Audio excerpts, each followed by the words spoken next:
Então, irmãos, como eu estava dizendo, nesse Shabat, 18 de fevereiro de 2022, eu quero gravar essa mensagem para os meus irmãos sobre um assunto que, não só para mim, como para todos os irmãos, é um assunto novo, né? Que veio à tona, que é sobre a questão do sangue. A transformação que o Senhor Yehoshua nos fará, que ele diz que naquele dia nós seremos transformados num abrir e piscar de olhos, né? E que tipo de transformação poderia ser essa? Então nós vamos falar um pouquinho, que é uma meditação sobre o capítulo 6 de Yohanan, do Evangelho de João. Capítulo 6. Vamos meditar aqui um pouquinho.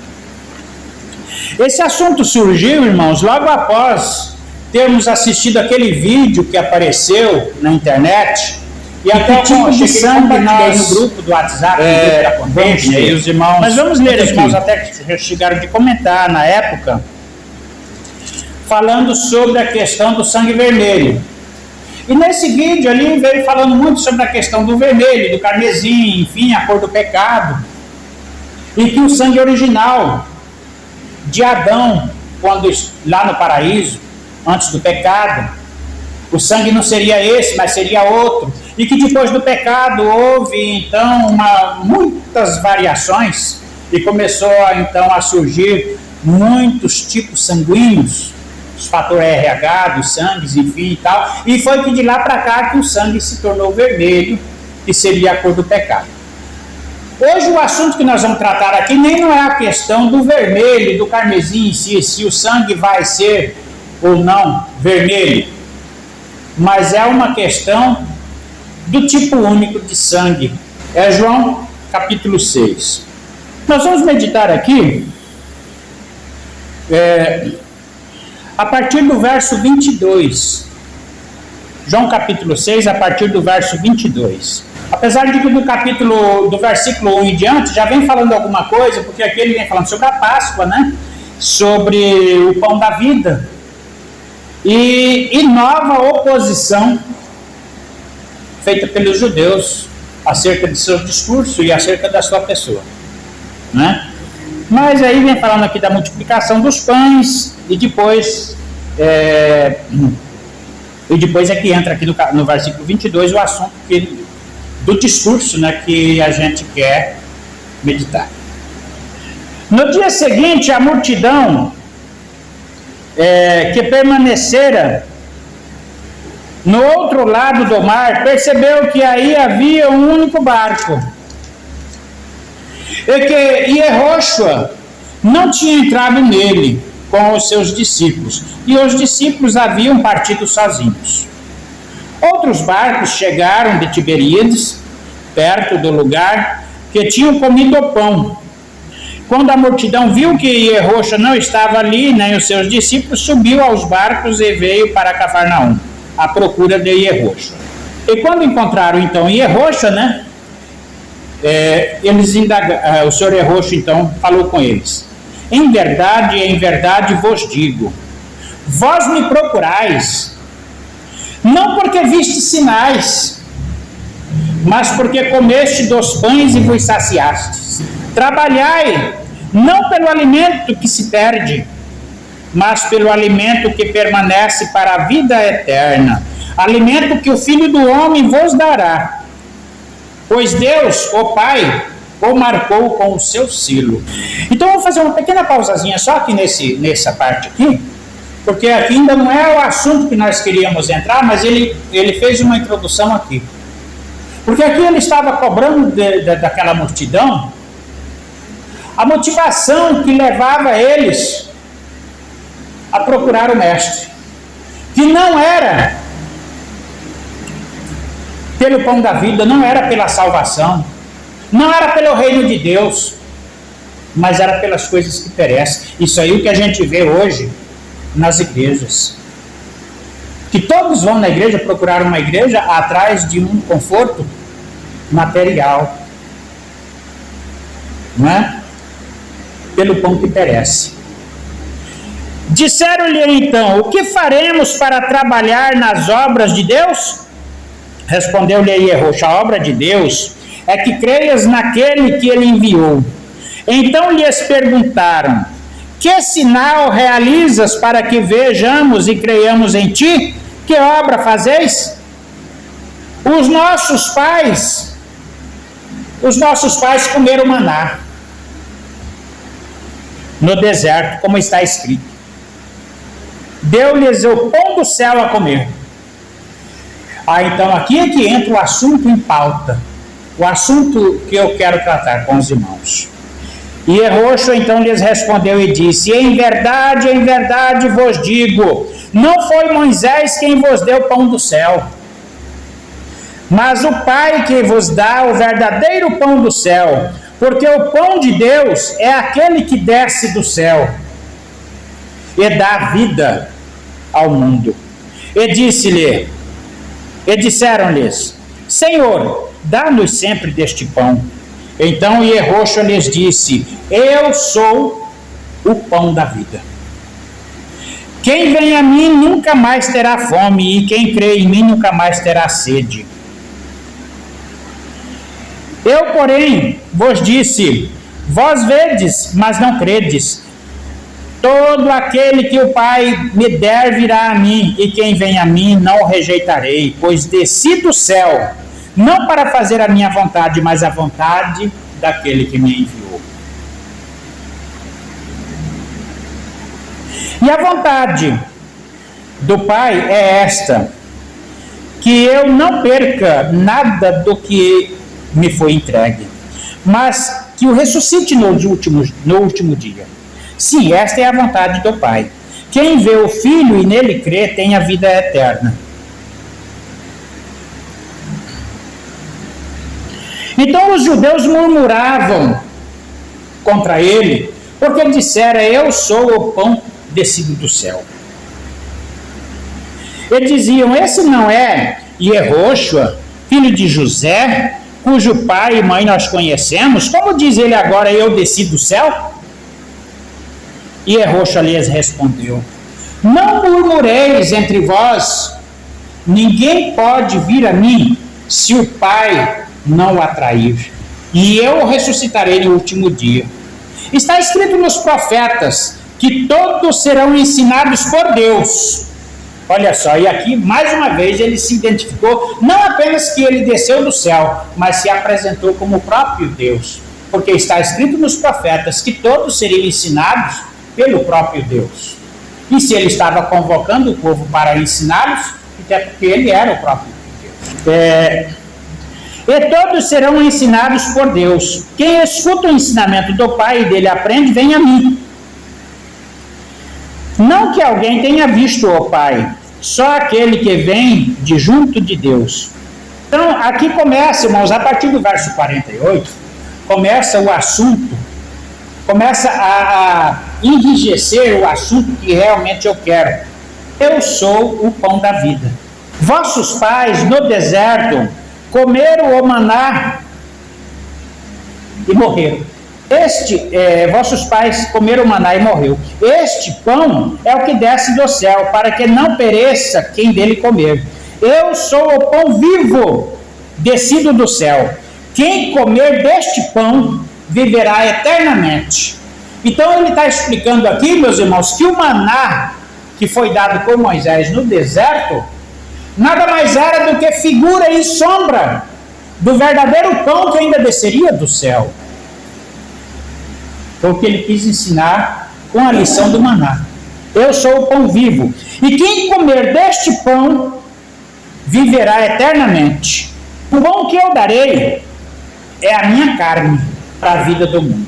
E os judeus então discutiam entre si, dizendo: como esse homem pode dar-nos a sua carne a comer? Esse homem está dando aula de canibalismo. E começaram a se escandalizar, e foram escorregando um por um e saindo, esvaziando a multidão. Então Ierroxo lhes respondeu: em verdade vos digo, se não comerdes a carne do Filho do Homem e não beberdes o seu sangue, não tereis a vida em vós. Quem come a minha carne e bebe o meu sangue tem vida eterna, e eu ressuscitarei no último dia. Pois a minha carne é verdadeiramente uma comida, e o meu sangue é verdadeiramente uma bebida. Quem come a minha carne e bebe o meu sangue permanece em mim e eu nele. Quer dizer, há uma transfusão de sangue, mudança de genética. É disso que nós estamos falando aqui. Porque houve uma mudança de genética lá no Éden, pela queda, pelo pecado. É isso que aquele cidadão tentou explicar naquele vídeo. E ele começou a explicar bem, mas só que ele explicou em parte. E o que nós vamos explicar hoje aqui também ainda é em parte. Na verdade, irmãos, eu vou ainda acrescentar mais. Nós só vamos conseguir explicar em parte mesmo, porque verdadeiramente, na plenitude, só vamos poder entender quando isso acontecer de fato. Eu queria fazer uma pausa aqui e pedir para a Miriam relatar, filha, aquela visão que tu teve em 2016, né? Novembro de 2016. Relata para os irmãos aqui, relata perto do... Shalom, Donai e Roxo, meus irmãos. Eu quero aqui hoje relembrar, né, uma visão que eu tive em 2016. Então, foi na oração, nós estávamos ajoelhados lá na igreja, né, então eu vi como se a igreja não tivesse o teto, né, não tivesse, a gente conseguisse ver o céu. E havia várias pessoas. Parecia ser uma festa, que a igreja estava cheia, né? Então, eu vi descer do céu partículas de sangue, muitas partículas, mas cada uma delas era direcionada a uma pessoa. E essas partículas, as pessoas estavam orando e estavam de mão para cima, né? E essas gotinhas de sangue caíam nos braços das pessoas, mas não sujavam de sangue. Era interessante que elas penetravam eu acho que na corrente sanguínea mesmo, porque a gente só via quando ela descia, né, e já rapidamente desaparecia dentro das pessoas. Então, no momento fiquei meio assustada e não entendia direito, né. E então, na oração mesmo, pedi para o senhor Roxo me mostrar, né, falar alguma coisa comigo, para me entender que aquilo era realmente ele me mostrando alguma coisa, né. E no momento eu ouvi uma voz muito forte dizendo para mim, Baruatá e Roxo Elohim. Então eu entendi que era um mistério, mas eu ainda ia entender a qualquer momento, né? E hoje eu estou compreendendo essa visão. Amém. Então, meus irmãos, com certeza isso tem um significado para nós. Continuando aqui a leitura, nós paramos no verso 56. Verso 57 diz assim: assim como o Pai que vive me enviou, eu vivo no Pai e o Pai vive em mim. Este é o pão que desceu do céu. Ele não é como o que os pais comeram e pereceram no deserto. Quem come este pão viverá eternamente. Volta a frisar, mas esse pão que ele está falando aqui é a sua carne. É a sua carne. Assim ele falou, ensinando na sinagoga de Cafarnaum. Muitos de seus discípulos, ouvindo-o, disseram: essa palavra é dura, quem pode escutá-la? Compreendendo que seus discípulos murmuravam por causa disso, Roxo lhes disse: isso vos escandaliza? E quando virdes o Filho do Homem subir de volta aonde estava antes? Aqui ele já estava falando da sua ascensão após a morte e ressurreição. E os discípulos viram ele subindo, ascendendo. E então, com certeza, porque como está prometido que haveria uma transformação, essa visão que a Miriam está contando aqui agora, eu nunca entendi isso aí. Nota que isso foi em 2016, hoje já 2023, nós já temos 4, 3, 7, mais de 6 anos, já quase 7 anos, né, depois dessa. Isso aí passou batido, nós nunca nem comentamos sobre isso, porque não teve uma compreensão. Então, e aqui o Senhor errou. Interessante esse mistério aqui do verso 63. Olha, o Espírito é que vivifica, a carne para nada aproveita. E a palavra que ele nos diz é Espírito e vida. Então ele está falando da sua carne, do seu sangue, que é Espírito e vida. E qual é a carne que para nada aproveita? Eu só quero fazer aqui, irmão, antes, sem perder a linha do pensamento aqui no mesmo versículo, eu quero citar 2 versículos para fazer referência aqui, para fazer ligação aqui. Um é do apóstolo Shaul, falando aqui que a carne para nada aproveita. Ele diz que carne e sangue não herdam do reino de Deus. E aí, falando da ressurreição, também Shaul ainda complementa lá em 1 Coríntios capítulo 15, ele disse que o corpo que é sepultado não é o mesmo que ressuscita. Porque ele diz que carne e sangue não herdam o reino de Deus. Então, o corpo que ressuscitará será um corpo glorioso, com outro tipo de carne e outro tipo de sangue diferente dessa carne e sangue, que é corruptível. Nota que naquele vídeo daquele cidadão, que já foi, os irmãos já viram, já sabem, eu compartilhei no grupo, ele fala muito, só que ele foca muito ali na questão da cor do sangue, de ser vermelho ou deixar de ser vermelho. Tá, mas de qualquer forma não deixa de ser um mistério. Hoje eu não estou focando aqui na cor do sangue, se vai ser vermelho ou se vai ser cristalino, transparente ou branco. Mas eu estou focando aqui não na cor, mas na natureza. A natureza do sangue. E eu quero dizer para os irmãos que o sangue da transformação, da nova criatura, que voltará a ser como Adão no princípio, no paraíso, será um fator único de sangue, um único tipo RH. Não haverá várias tipações de sangue. Esse negócio de tipo O, tipo A, tipo B, tipo negativo, positivo. Isso vai deixar de existir.